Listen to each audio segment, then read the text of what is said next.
Well, it looks like West Virginia has found their next wide receiver coach. Who is it? What is his background? And what do I think about it? Pull up a chair, sit back, relax, and let's talk about it.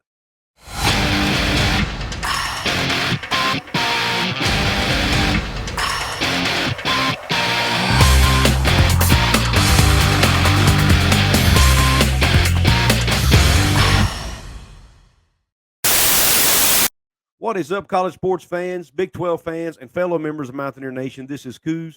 Welcome into another edition of Couz's Corner. Pull that chair up and let me serve you up this shot of top shelf college football content. On tapping this episode, like I mentioned, West Virginia has finally hired their next wide receivers coach. After the departure of Tony Washington, who's going to Liberty to work for his old coach, Jamey Chadwell, the position came open. Mountaineer Nation, a lot of people wanted Stedman Bailey, a lot of people wanted Ryan Switzer. But it looks like they have went the direction of Bilal Marshall. Now, who is Bilal Marshall, you ask? Well, Bilal Marshall, for those of you who don't know, this past season spent the year at VMI, coaching the VMI cadets wide receivers. VMI is an FCS school, a military school. Did not have a great year over there. They were only 1-10. But he's the wide receivers coach, folks. He's not the head coach. All he can control is his own position room. And we'll talk about that later. We'll compare West Virginia's position room, wide receiver room to VMI's here just a second. But when you look at his background, before he went to VMI, he actually spent 2 years as the grad assistant wide receivers coach at West Virginia. So he is not only familiar with Neal Brown, he's not only familiar with the staff, he's familiar with Morgantown, he's familiar with some of the players. He even helped recruit some of the players, folks, at West Virginia. Grad assistants are not allowed to travel to recruit, but they can see recruits when they come on campus. A couple of the recruits that he helped bring to Morgantown, C.J. Donaldson, Jacoby Spells, two guys that come to mind. Why was he crucial in recruiting those two guys? They're South Florida guys. Bilal Marshall came from South Florida. He's a South Florida high school product. Ended up playing his college ball at Purdue for Jeff Brom. Then went into coaching as a grad assistant at West Virginia. 1 year as a receivers coach at VMI. Now he's coming to West Virginia in that same role. Appears to be a rising star in the making based on what you hear about this young man. So I think this is a good hire. There's a lot of negativity floating around on social media by West Virginia fans, and I understand it. I totally get it. Where this program is right now, it's really hard to be positive. But Mountaineer Nation, I'm begging you, please look at the glass half full with his hire here. Why is it important that he knows the staff? Isn't it easier to work with somebody you're familiar with and that knows you, that knows your schemes, that knows your system, that even knows some of the personnel on the team? He can hit the ground running. He doesn't have to learn all of that already. And word on the street is, like I mentioned, he's a good recruiter. Now he'll actually be able to travel and recruit. He gives us a pipeline, or a connection rather, to that South Florida market, that recruiting market. He spent some time coaching high school ball in South Florida as well. So he'll have some connections down there to some high schools down there. That's important, folks. That's extremely important. It might be the lifeblood of the program. A good comparison. I've got to give credit here to the guys over at earsports.com again. I know you hear me talk about them a lot, but I really like their stuff. I use their stuff a lot, but I got to give them a shout out here on their most recent podcast.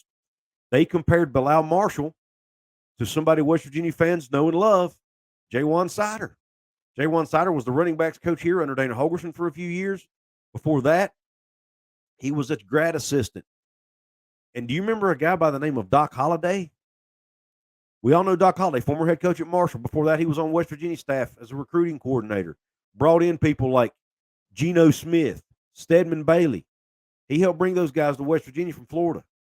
But guess who was on campus helping seal those deals once Doc Holliday got him to Morgantown?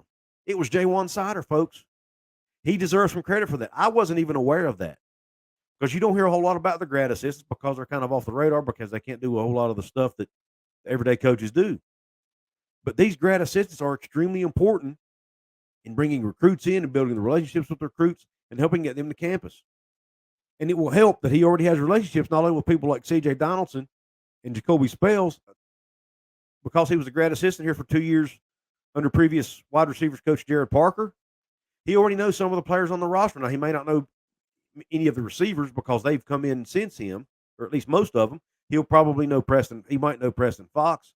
He might know Grayson Malashevich, but he's not going to know, Cortez Braham, Jeremiah Aaron, Jarrell Williams necessarily. Now, he may have met him. I don't know the timelines here. But nonetheless, he's going to have relationships with some of the folks that are on the team already. And here's another thing. Somebody else he may have a relationship with? Caden Prather. Caden Prather has not committed that I know of, or at least not publicly committed or signed with another school yet. What if Caden Prather sees them hire Bilal Marshall and says, wait a minute, I want to play under this guy. I want to go back to West Virginia. I'm not saying that's going to happen. I'm not predicting that could happen, but it is at least something to think about. This could be a hire that might make Caden Prather change his mind and get him back to Morgantown. Because remember, folks, when you enter the transfer portal, you don't necessarily have to transfer. You can decide to come back. And maybe that's what happens here with this hire. Maybe Caden Prather decides, hey, I want to go back to Morgantown. Well, let's take a look real quick. I told you I would compare the stats from VMI's receiving corps and West Virginia's receiving corps in the 2022 season. It's only one season, folks, so you got to take this with a grain of salt. But nonetheless, here it is. First, when you look at the VMI receivers in 2022, I just listed the top 5 for sake of time and ease. Once you get past the top 5, guys have very few catches anyway. But for VMI, who remembers an FCS school, top receiver Chance Knox had 58 catches for 535 yards, 9.5 yards per catch. 46 yards was his long, and he had 2 touchdowns. Not bad numbers. Would like to have seen more touchdowns there. But when you look down at the totals here, 145 catches, 1,725 yards, 67.8 yards per completion. 63 was their longest passing play, and then they only had 5 receiving touchdowns on the year, though. That is a little concerning. But I think it can be explained here in just a minute. Now, when you look at West Virginia, top receiver, as far as yardage goes, was Sam James, 46 catches, 745 yards, 16.2 average. 71 was his long with 6 touchdowns. When you look at the totals, West Virginia, 193 receiving receptions, 2,273 receiving yards, a 58 per catch average. 71 was the long, 17 touchdowns. So a lot more touchdowns, really better in every category except maybe average yards per catch. VMI did average more yards per catch than West Virginia on the year. But here's the thing, folks. Number one, West Virginia is a Power 5 school. They had much better quarterback play, more than likely. When you look at VMI's quarterback, his passer, the one that played most of the snaps, his passer rating was only 98. And remember, passer rating goes all the way up to a 200 scale. So he was below average as a quarterback. You know what his touchdown to interception ratio was? 4-9. He was sacked 34 times compared to West Virginia's quarterbacks only being sacked 20 times. So these receivers didn't have as many opportunities to catch balls at VMI. So you cannot put this all on them, and you cannot put it all on Bilal Marshall, who, by the way, it was his first year as a receivers coach. And I know another one of the complaints, which I want to address, that I've seen on social media and on the message boards is this. But he doesn't have a lot of experience. Folks, you take a look at some of West Virginia's best receiving coaches. I can't go down an extensive list there, but just look in the recent past. Tyron Carrier. Tyron Carrier was a grad assistant before he was a grad assistant at Baylor before Dana Holgorsen hired him to be the receivers coach at West Virginia. He was a pretty dang good one, don't you think? A lot of people wanted him hired last year before they hired Tony Washington. I even had him on my list of candidates. So I think we can all agree that Tyron Carrier's receivers performed well while he was here. He had never been a wide receivers coach either. Now, that's just one example. Every single coach out there, no matter who they are and how great they are, had a starting point at somewhere. And West Virginia has been known to hire coaches, first-time head coaches at positions before. It's not the first time they've done this. Like I said, I can't go through every coach in history, but Tyron Carrier is one that comes to mind just in recent memory. It happens, folks. Guys have to be given an opportunity. And if Coach Brown trusts this guy, it's obvious that they're familiar with one another. They're both from the air raid tree, so they know the offense. They're going to speak the same language. Like I said, he's already going to know a lot of the personnel. He's already going to know what Neal Brown expects from a culture perspective. He's a good recruiter by all aspects, at least from everything I've heard and read about the guy. So give him a chance, Mountaineer Nation, please.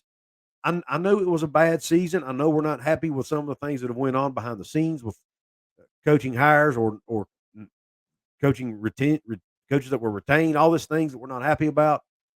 But folks, listen, give it a chance. Neal Brown's our coach, folks. We've got to get past this. Well, they didn't fire Neal Brown. They didn't fire Neal. No, they didn't. And it's over with now. So let's move on. Let's be positive. Look at the bright side here. Look at the silver lining. Look at the glass half full if you can. And look at the good this hire can bring to West Virginia. Good recruiting, a pipeline into South Florida, relationships with Florida high school coaches. He does have at least 1 year coaching wide receivers at the college level. He's familiar with Morgantown. He's familiar with players on the roster. And having him on the team may help retain some of these players like C.J. Donaldson, like Jacoby Spells. Heck, may even make Caden Prather decide to come back. Who knows? But either way, folks, please look at the silver lining to this hire here. And let's jump on board and support Bilal Marshall, support this staff, support this team. Now, who will be the offensive coordinator hire? Who knows? We'll see that, and I look forward to being able to do a video on that when the time comes. But for now, let's celebrate this hire. Let's enjoy it. And look, if I understand if your opinion differs from mine, that's fine. But let me know in the comment section what you think about this hire. I want to hear your thoughts. Folks, don't forget to go check out my brand new website, couzscorner.com, COUZScorner.com. Still working the kinks out, still getting it off the ground, still doing some maintenance, but I have a couple blog posts up there already. Look forward to adding more later for myself and other folks as well. Also, you can check out my podcast, check out some videos. Just please go check out my website if you don't mind. At some point, I will get my merch up there as well. Speaking of merch, if you click in my description box, there's a link to my merch store. You can also click one of the photos below on one of my merch items that takes you right into my store. It's an easy way to get in without searching through the description box. You can support me free in 4 ways. You can like the video, share the video with your friends, drop the comment below like I mentioned earlier, and last but not least, subscribe to the channel. Please do that. Help me get to my goal of 5,000 subscribers. I really appreciate your support.